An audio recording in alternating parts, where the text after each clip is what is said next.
Take them into the station. The baggage area is on the right side as you walk in, gate 7. If you have a bike, walk down to the baggage car. Station agents will hand you your bike directly.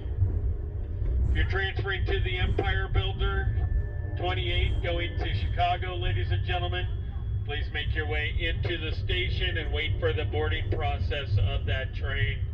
If you have checked bags for that train, those will automatically be checked for you or transferred for you. For those of you traveling further northbound, this is the last fresh air stop here at Portland. You'll have about 10 minutes, ladies and gentlemen. 10 minutes since we are running late into Portland. Please listen carefully. Portland Union stations and platforms are all non-smoking. If you need to have a cigarette, please make your way into the station and out to the front of the building in order to smoke.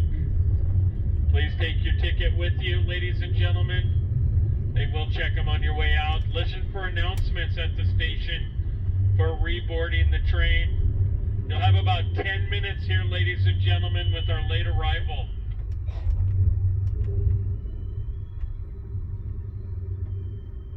Red caps will make their way up and down the platform, assisting those in need. Portland Union Station coming up.